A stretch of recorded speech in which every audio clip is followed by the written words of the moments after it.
ഈശോയ്ക്ക് 1000 നന്ദി.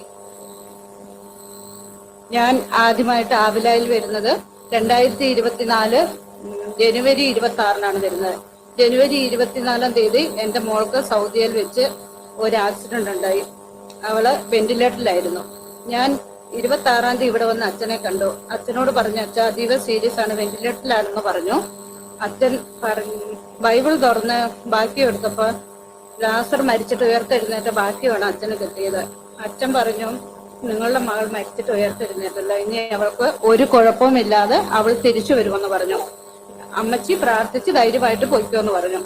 ഞാൻ ഇവിടെ വന്ന് അമ്മ മാതാവിനോട് ഈ പള്ളിക്കുള്ളിൽ ഇരുന്നുകൊണ്ട് അമ്മ മാതാവിനോട് ഈശോയോടും പറഞ്ഞു, എന്റെ മകൾ ജീവനോട് തിരിച്ചു വന്നാൽ ഞാൻ ഇവിടെ കൊണ്ടു നിർത്തി സാക്ഷ്യം പറഞ്ഞോളാന്ന്. അങ്ങനെ ഒരാഴ്ച കഴിഞ്ഞപ്പോൾ വെന്റിലേറ്ററിൽ നിന്ന് അവളെ മാറ്റി 1 മാസം കൊണ്ട് സുഖമായി വന്നു. 6 മാസത്തിന് ശേഷം അവൾ ജോലിയിൽ കയറി. ഇത് എൻ്റെ മകൾ സിനി. ഞാൻ കേരളത്തിൽ നിന്നാണ് വരുന്നത്. എൻ്റെ പേര് മോളി ആണ്. അതുകൂടാതെ ഇവൾക്ക് ഓവറിയിലൊരു സിസ്റ്റ് ഉണ്ടായിരുന്നു. അത് 6 മാസം മരുന്ന് കഴിച്ചിട്ട് കുറയുന്നില്ല.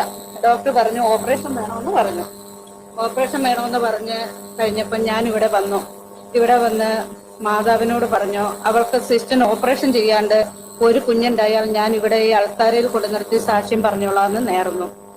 അത് കഴിഞ്ഞ് പിറ്റേ മാസം ഞാൻ ആരാധനയ്ക്ക് വന്നപ്പോൾ അച്ഛൻ ഇവിടെ വിളിച്ചു പറഞ്ഞു, കുട്ടികളില്ലാത്ത ദമ്പതികൾക്ക് മക്കളെ കൊടുത്ത് ഈശോ അനുഗ്രഹിക്കുന്നെന്ന് പറഞ്ഞു. അപ്പോൾ ഞാൻ വീട്ടിൽ ചെന്നിട്ട് ഇവളെ വിളിച്ചിട്ട് പറഞ്ഞു, അച്ഛൻ ഇങ്ങനെ പറഞ്ഞിട്ടുണ്ട്, അത് നിനക്കായിരിക്കുമെന്ന് ഞാൻ പറഞ്ഞു.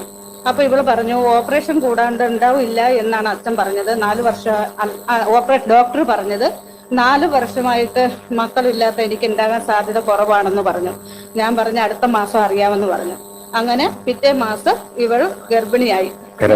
കർത്താവിന് നന്ദി പറയാം. പ്രിയപ്പെട്ടവരെ, 2 പ്രധാനപ്പെട്ട സാക്ഷ്യങ്ങളാണ്. ഒന്ന്, മകൾക്ക് സൗദിയിൽ വെച്ച് വലിയൊരു വാഹനാപകടം ഉണ്ടാവുകയും വെന്റിലേറ്ററിലാവുകയും വളരെ ക്രിട്ടിക്കലായ ഒരു സിറ്റുവേഷനിലേക്ക് പോവുകയും ചെയ്ത സമയത്ത് ഇവരിവിടെ വന്ന് പ്രാർത്ഥിക്കുകയും കർത്താവ് മകൾക്ക് അത്ഭുതകരമായി സൗഖ്യം നൽകുകയും ചെയ്തു.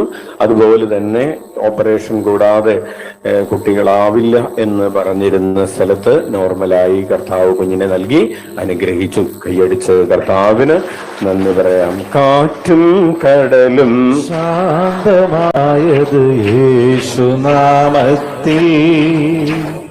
പാപം നീങ്ങി സൗഖ്യം നേടിയത് യേശുനാമത്തിൽ.